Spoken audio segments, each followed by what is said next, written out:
Hello guys, இன்றைக்கி நம்ம சேனலில் என்ன ரெசிபி பார்க்க போகிறோன்னா ஒரு சூப்பரான ஹல்வா ரெசிபி தான் பார்க்க போகிறோம். அதுக்கு முன்னாடி சேனலை நான் சப்ஸ்கிரைப் பண்ணலைன்னா சப்ஸ்கிரைப் பண்ணிக்கோங்க. வாங்க வீடியோக்குள்ளே போகலாம். இன்றைக்கி நம்ம பார்க்க போகிற ரெசிபி என்னென்னா தூதல் ஹல்வா ரெசிபி தான் பார்க்க போகிறோம். இது நிறைய பேத்துக்கு மோஸ்ட்லி தெரிஞ்சிருக்கும். ராம்நாட்டில் ரொம்பவே ஃபேமஸான ஒரு ஸ்வீட் ரெசிபி. அது மட்டும் இல்லாமல் இது ஃபஸ்ட்டு எங்கே ஆர்ஜின் ஆச்சுன்னா ஸ்ரீலங்காவில் தான் ஆர்ஜின் ஆச்சு. இது கிறிஸ்மஸ்க்கு கோவாவில் செய்யக்கூடிய ஒரு ஸ்வீட் ரெசிபி தான். இது நார்மலாக ஹல்வான்னு சொல்லுவாங்க. ரொம்பவே ஈஸியான ஒரு டேஸ்டியான ரெசிபி தான். இது வரைக்கும் நீங்கள் செஞ்சது இல்லைன்னா கண்டிப்பாக ட்ரை பண்ணி பாருங்கள். வாங்க எப்படி செய்கிறதுன்றதை பார்க்கலாம். இதுக்கு ஃபஸ்ட்டு ஒரு மிக்சி ஜாரில் 1 கப் அளவுக்கு தேங்காய் எடுத்துக்கோங்க. தேங்காய் கொஞ்சம் முத்தின தேங்காவாக எடுத்து வச்சுக்கோங்க. அதை தோல் மட்டும் லைட்டாக எடுத்துருங்க. அப்படின்னா தான் உங்களுக்கு நல்லாயிருக்கும். தேங்காய் கொஞ்சம் முத்தி இருந்தால் தான் எண்ணெய் கசஞ்சு வரும். அதுக்காக சொல்கிறேன். இப்போ அதில் பார்த்தீங்கன்னா கொஞ்சமாக தண்ணி ஆட் பண்ணிவிட்டு நல்லா பேஸ்ட் மாதிரி அரைச்சி எடுத்து வச்சுக்கோங்க. ஃபஸ்ட்டு இந்த பேஸ்ட்டை ஒரு வடிகட்டி வச்சு துணியில் நல்லா வடிகட்டி எடுத்துக்கோங்க. அந்த பாலை தனியாக வச்சுக்கலாம். ஃபஸ்ட்டு எடுக்கிற திக்கான தேங்காய் பாலை தனியாக எடுத்து வச்சுக்கோங்க. இப்போ தேங்காய் பால் வடிச்சிட்டு இப்போ திரும்ப அந்த சக்கையை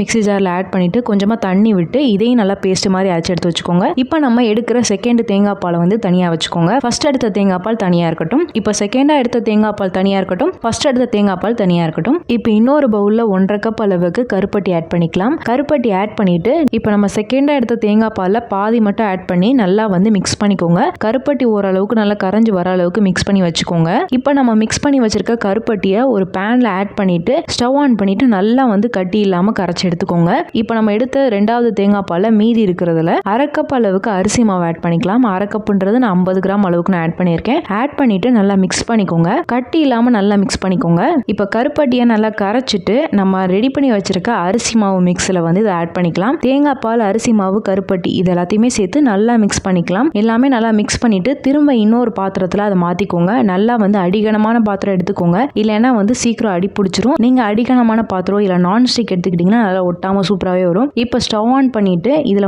டேஸ்ட்டுக்கு ஒரு சிட்டிகை அளவுக்கு உப்பு ஆட் பண்ணிக்கலாம். 1/4 டீஸ்பூன் அளவுக்கு ஏலக்காய் தூள் ஆட் பண்ணிக்கலாம். எல்லாத்தையுமே சேர்த்து நல்லா மிக்ஸ் பண்ணிக்கோங்க. மிக்ஸ் பண்ண உங்களுக்கே பார்த்தாலே தெரியும் நல்லா கெட்டியாகி வரும். ஓரளவுக்கு நல்லா திக்காகி வந்த பின்னாடி நம்ம ஃபர்ஸ்ட் எடுத்து வச்சோம்ல திக்கான தேங்காய் பால் அதை ஆட் பண்ணிக்கலாம். ஆட் பண்ணிவிட்டு நல்லா மிக்ஸ் பண்ணிகிட்டே இருங்க. இந்த அளவுக்கு நல்லா கெட்டியாக வந்துகிட்டே இருக்கும். இந்த மாதிரி நிறைய பபிள்ஸ் வரும். நிறைய பபிள்ஸ் வரும்போது என்ன பண்ணணும்னா நீங்கள் கிண்டிகிட்டே இருக்கணும்.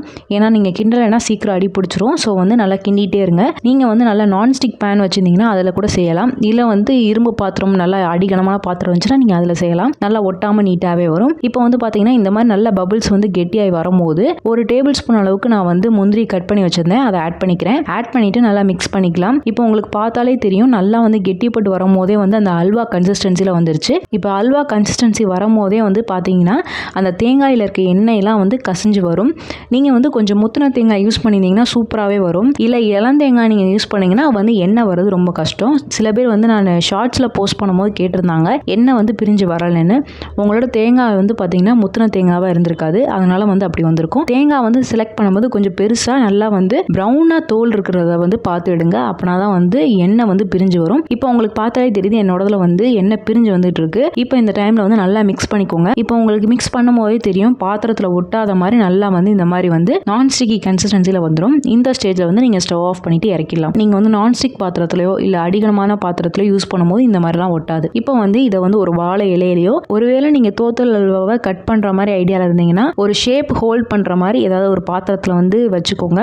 ஒன்று ரவுண்ட் ஷேப்பில் இல்லைனா ஸ்கொயர் ஷேப் இல்லை ரெக்டாங்கிள் ஷேப் இல்லைனா கேக் டின்னு இல்லைனா கேக் ட்ரே அந்த மாதிரி ஊற்றிக்கோங்க. இது ரெடி பண்ண உடனே ஊற்றிடணும். ஊற்றிட்டு கொஞ்ச நேரம் செட் பண்ண விட்டுட்டிங்கன்னா செட் ஆகிடும். அதுக்கப்புறம் நீங்கள் பாம்பே அல்வா குட்டி குட்டியாக கட் பண்ணி கவர் மாதிரி வச்சு பேக்கெட்டாக போடுவோம்ல அது மாதிரி நீங்கள் போட்டுக்கலாம். இல்லை இந்த மாதிரி வாழை இலையில வச்சு மடிச்சிட்டிங்கன்னா அழகாக ஷேப் ஹோல்ட் ஆயிரும். உங்களுக்கு பார்த்தாலே தெரியும் எவ்வளோ டெம்டிங்காக இருக்குன்னு. செம்ம டேஸ்ட்டாக இருக்கும். ஸோ கண்டிப்பாக ட்ரை பண்ணி பாருங்கள். இது வரைக்கும் நீங்கள் இந்த மாதிரி தேங்காயில் ஹல்வா செஞ்சது இல்லைன்னா கண்டிப்பாக ட்ரை பண்ணி பாருங்கள். ட்ரை பண்ணி பார்த்துட்டு எப்படி வந்திருக்குன்னு சொல்லுங்கள். ஸோ இந்த ரெசிபி உங்களுக்கு பிடிச்சிருக்கும்னு நினைக்கிறேன். பிடிச்சிருந்தா லைக் பண்ணுங்கள், ஷேர் பண்ணுங்கள், கமெண்ட் பண்ணுங்கள். மறக்காமல் சேனலை சப்ஸ்கிரைப் பண்ணுங்கள். இன்னொரு வீடியோவில் பார்க்குறேன். பாய்.